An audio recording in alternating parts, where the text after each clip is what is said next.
السلام علیکم ناظرین، پاکستان میں گزشتہ چند دنوں کے دوران خواتین کے ساتھ انتہائی غیر انسانی واقعات جو ہیں وہ پیش آئے ہیں اور اس میں بعض صفقانہ قسم کا طرز عمل اختیار کیا گیا ہے۔ اس میں اسلام آباد میں نور مقدم کا کیس ہمارے سامنے ہے، جس جو ہے کہ حیوانگی کے طریقے سے ان کا قتل کیا گیا اور ان کی گردن کاٹی گئی اور ان کے جسم کے اعضاء کاٹے گئے۔ اس کے بعد پھر اسلام آباد میں بھی ایک خاتون کی تشدد بھری جو ہے کہ ایک لاش بوری سے برآمد ہوئی۔ پھر اسی طرح لاہور کے اندر ریسنٹلی 14 اگست کو جو واقعہ پیش آیا، اس میں ایک خاتون کو جو ٹک ٹاکر تھیں اور وہاں پہ گریٹر اقبال پارک میں ٹک ٹاک سے متعلق جس طرح سے وہ اپنی ویڈیوز بناتے ہیں اس طرح سے بنا رہی تھی کہ انہیں کو تقریباً 400 کے قریب مردوں نے، جوانوں نے جو ہے کہ ان کے ساتھ بدتمیزی کی، ان کو ہوا میں اچھالتے رہے اور ان کے ساتھ انتہائی غیر انسانی رویہ اختیار کیا گیا۔ تو یہ جو معاملات ہیں بنیادی طور کے اوپر یہ کس قسم کی ذہنی پستی کی عکاسی کرتے ہیں، کس قسم کی اخلاقی پستی کی عکاسی کرتے ہیں، اور جو ہماری سماجی، معاشرتی، اخلاقی اور ثقافتی جو روایات ہیں ان کے اوپر جو ہے کہ ایک بہت بڑا سوالیہ نشان یہ پیدا ہوا ہے۔ اور اس کے ساتھ ساتھ جو ہماری تعلیم و تربیت کا نظام ہے، خواہ وہ انسٹیٹیوشنل ایجوکیشن اور تربیت کا ہو، خواہ وہ گھریلو جو ہے تعلیم و تربیت کا معاملہ ہو یا معاشرتی سماجی تعلیم و تربیت کا معاملہ ہو، اس کے اوپر ایک بہت بڑا یہ سوالیہ نشان ہے۔ اور آج ہم اپنے اس گفتگو کے اندر انہی چیز کا ذرا احاطہ کریں گے کہ اس قسم کے جو واقعات پیش آتے ہیں اس کی بنیادی وجوہات کیا ہیں، اس کے محرکات کیا ہیں، اور اس قسم کے واقعات کا جو تدارک ہے، جو خاتمہ ہے، وہ کس طرح سے ممکن ہو سکتا ہے۔ اور اس کے ہم مختلف نفسیاتی پہلو، اخلاقی پہلو، قانونی پہلو اور یہ تمام جو ثقافتی پہلو ہیں ان کے اوپر ہم بات کرنے کی کوشش کریں گے۔ بنیادی طور کے اوپر اگر اس واقعے کو سب سے پہلے ایک نظر سے ہم جو یہ انسیڈنٹ ہوا اگر اس کو دیکھیں تو 14 اگست کا دن ہے۔ یقیناً پارک جو ہیں وہ فل ہوتے ہیں، عوام سے بے شمار لوگ جو ہے کہ وہ تفریح مقامات پر آتے ہیں اور سیر و تفریح کے لیے بھی، اور جو آزادی کے جذبات ہیں ان کا اظہار کرنے کے لیے اور ان کو خوشیاں منانے کے لیے۔ تو اس موقع کے اوپر اگر اقبال پارک میں یہ واقعہ پیش آیا تو یقیناً وہاں پر سینکڑوں نہیں ہزاروں افراد موجود ہوں گے، اور اگر اس میں سے کچھ افراد نے کسی ایک خاتون کے ساتھ بدتمیزی کی تو ایک سوال یہ پیدا ہوتا ہے کہ کیا وہاں پر ایسے کوئی افراد موجود نہیں تھے کہ جن کے ضمیر زندہ ہوں، جن کے اندر انسانیت ہو، اور وہ آگے بڑھ کر ان لوگوں کے ہاتھ روک سکتے جب یہ معاملہ شروع ہوا۔ یقیناً کو 2 4 5 7 لوگوں سے معاملہ شروع ہوا ہوگا اور پھر اس میں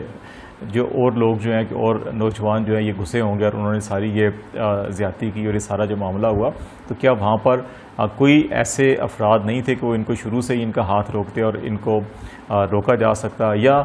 تمام پبلک پارکس جو ہوتے ہیں عموماً وہاں پر پرائیویٹ سیکورٹی گارڈز بھی ہوتے ہیں اور پارک انتظامیہ کے جو سیکورٹی گارڈز بھی عموماً ایسی جگہوں کے اوپر موجود ہوتے ہیں، کیا پارک کی انتظامیہ کے سیکورٹی گارڈ وہاں موجود تھے؟ نہیں تھے، اور تھے تو انہوں نے اس سارے معاملے کے اندر کیا کردار ادا کیا؟ یہ ایک بہت بڑا سوال ہے۔ اور پھر قانون نافذ کرنے والے اداروں کی عموماً جو اس قسم کے قومی تہوار ہوتے ہیں ان کے اوپر ان کی گشت بڑھا دی جاتی ہے، پبلک مقامات کے اوپر جہاں پہ عوام کا رش ہوتا ہے وہاں پہ انٹیلیجنس جو ہے وہ بڑھائی جاتی ہے، وہاں پہ قانون نافذ کرنے والے اداروں کا جو گشت ہے وہ بڑھایا جاتا ہے تاکہ کسی قسم کا دہشت گردی کا یا ناخوشگوار واقعہ پیش نہ آ سکے۔ تو اس سارے معاملے کے اندر کیا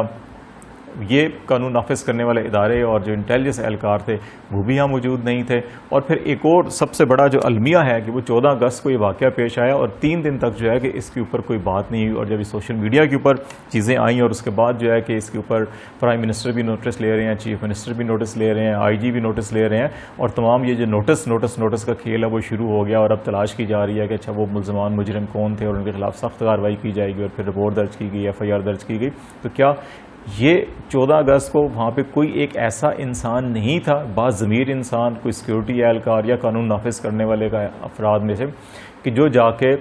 قانون کا دروازہ کھٹکا سکے یا ان کی مدد کر سکے؟ اور یہ 3 دن تک جو ہے کہ اس کے اوپر ایک مجرمانہ خاموشی رہی، یہ بھی ایک بہت بڑا سوالیہ نشان ہے۔ اور پھر سب سے بڑی بات جو ہے کہ ہمیں یہ دیکھنی ہوگی کہ یہ کس قسم کے ان کو انسان کہنا بھی جو ہے کہ درست ہوگا یا نہیں ہوگا جن افراد نے یا نوجوانوں نے یہ اس واقعے کے اندر ملوث ہیں۔ یقیناً یہ کسی طور کے اوپر بھی انسان کہلانے کے حقدار نہیں ہے، یہ ایک غیر انسانی، یہ ایک درندگی کا، یہ ایک حیوانگی کا، جیسے کہا جاتا ہے نا کہ انسان جو ہے ایک معاشرتی حیوان ہے، ایک سوشل اینیمل ہے، اور اگر اس کے اندر سے یہ اقدار یہ اخلاقیات، یہ قانون کی تابع داری، یہ سارے معاملات ختم ہو جائیں تو اسی لیے اس کو ایک سوشل حیوان کہا گیا. اور سوشل جو ہے سماجی حوالوں سے جو اقدار ہوتی ہیں، رہن سہن ہوتا ہے، اٹھنا بیٹھنا ہوتا ہے، آداب زندگی ہوتے ہیں، وہ جب انسان اپناتا ہے تو اسی لیے وہ انسان کہلاتا ہے. اور اگر یہ جب نہ اپنائے تو پھر وہ ایک اینیمل کے برابر ہوتا ہے. اور اس کے اندر بھی جو ہے کہ حیوانیت، درندگی اور جو ہے کہ سفاکی اور غیر انسانی رویوں کی عکاسی ہوئی ہے. تو اس لیے اس معاملے کو کسی طور کے اوپر بھی نظر انداز نہیں کیا جانا چاہیے. پہلی بات تو یہ ہے. دوسری بات یہ ہے کہ اس قسم کے واقعات کی روک تھام کے لیے کس چیز کی ضرورت ہے. نمبر 1 یہ ہے کہ اس میں ہمیں بلا تفریق رنگ و نسل جو ہے کہ ہمیں یہ دیکھنا ہوگا کہ اسلام آباد میں جو واقعات ہوئے، اس سے پہلے کراچی کے اندر واقعات ہوئے، دیگر شہروں کے اندر بھی، اس کے اندر آپ کو ایک ایلیٹ کلاس ملتی ہے جس کے پاس دولت کی فراوانی ہے، جس کے پاس تعلیم و تربیت کے انبار، ڈگریوں کے انبار لگے ہوئے ہیں، جو ملک کے اندر بھی بیرون ملک بھی جو ہے کہ وہ جدید ترین علوم اور جدید ترین جو ہے کہ جو بھی آپ روایات کہہ لیں ان سب سے باخبر ہیں. وہ سب کچھ چیزوں کو جانتے ہیں. اس کے جانتے بوجھتے ہوئے بھی کس قسم کے سنگین واقعات انہوں نے کیے، اس سے لگتا ہے کہ کہیں ان کی تربیت میں کمی ہے. سملرلی پہلے کہا جاتا تھا جی کہ یہ جہالت ہے یا لا علمی ہے، شعور ہے، علم کی کمی ہے. یہ ساری باتیں جو ہیں کہ ان کیسز کے اندر جو اسلام آباد یا کراچی یا اس قسم کے واقعات کے اندر ہم دیکھیں تو وہاں پہ جہالت بھی نہیں ہے، لا علمی بھی نہیں ہے، وہاں پہ کچھ بھی نہیں ہے، ہر چیز ہے، غربت بھی نہیں ہے، پسماندگی بھی نہیں ہے، سب کچھ تھا، اس کے باوجود واقعات ہوئے. اس معاملے کے اندر اگر آپ دیکھیں تو یہاں پہ ہم کہہ سکتے ہیں کہ اچھا جی یہ تعلیم و تربیت کی کمی ہے، یا ان میں سے بے شمار ایسے لوگ ہوں گے جو شاید 6 مہینے سال میں پہلی دفعہ ایسا موقع ملتا ہے. گرد و نواح کے علاقوں میں، اسلام آباد میں ہم دیکھتے ہیں کہ کوئی بھی قومی تہوار ہو تو جتنے بھی پبلک مقامات ہیں، تفریح کے مقامات ہیں، وہاں سے خیبر پختونخوا سے، آزاد کشمیر سے اور پٹھوار ریجن کے دور دراز اضلاع سے لوگ جو ہیں کہ وہ موٹر سائیکلوں کے اوپر، ویگنوں کے اوپر، خصوصی گاڑیوں کے اوپر جو ہے اسلام آباد آتے ہیں. اور یہاں پر بھی بڑی بے ہنگم ٹریفک ہوتی ہے اور پارک کے اندر جو ہے کہ وہ تل دھرنے کی جگہ نہیں ہوتی. تو یقیناً لاہور میں بھی ایسی صورتحال ہوگی، ادھر ادھر سے لوگ آئے ہیں. تو اب اس کو جو 2-3 بڑی اہم چیزیں ہیں، ایک جو ہے کہ وہ حکومت کی سطح کے اوپر کرنے کی ضرورت ہے. وہ یہ ہے کہ جی کہ آپ اس قسم کے خواتین کے ساتھ بے حرمتی کے، زیادتی کے، غیر انسانی رویے کے جو جتنے بھی معاملات ہیں، جتنے بھی کیسز ہیں، ان کے اوپر جو ہے کہ قوانین کو سخت کیا جائے. ان کو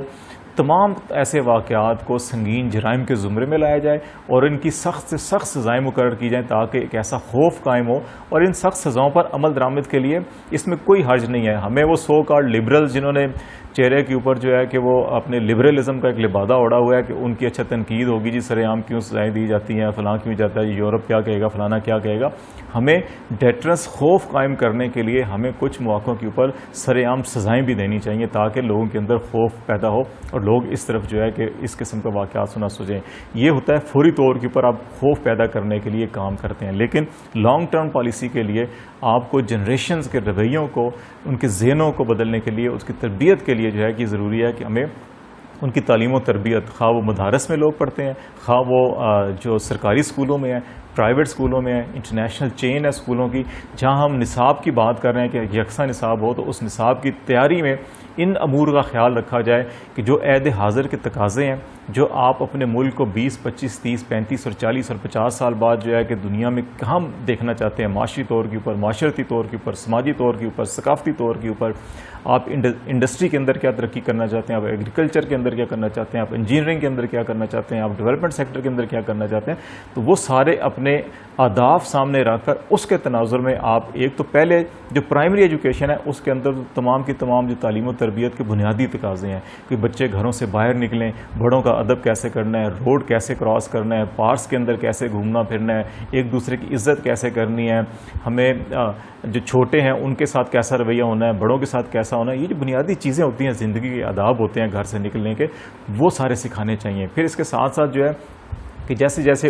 ہائر ایجوکیشن کی طرف جائیں تو وہاں پھر ہم دیکھیں کہ ہماری جو معاشی، معاشرتی، سماجی، ثقافتی اور صنعتی یا زرعی ترقی کے جو ہمارے مقاصد ہیں، گولز ہیں، ان کو اچیو کرنے کے لیے ہمیں کس قسم کی تعلیمی نظام چاہیے، کس قسم کی جو ہے کہ تعلیم و تربیت کی ضرورت ہے، تو اس کے اوپر فوکس کیا جائے. پھر ہمیں ہر معاملہ جو ہے قانون نافذ کرنے والے اداروں اور حکومتوں کے اوپر نہیں چھوڑنا چاہیے. دیکھیں،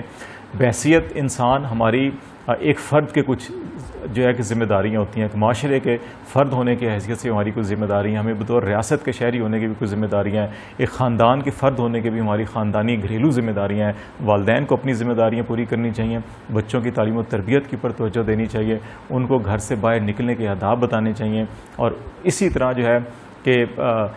جتنے تعلیمی ادارے ہیں وہاں پر بھی اس قسم کے جو اخلاقی، سماجی اور ثقافتی جو رویے ہیں ان کے اوپر جو ہے کہ تربیت ہونی چاہیے، تب جا کر جو ہے کہ یہ سوچ بدلے گی، ادروائز اس قسم کے واقعات نہیں روک سکیں گے۔ اور تیسری بات جو ہے کہ دیکھیں،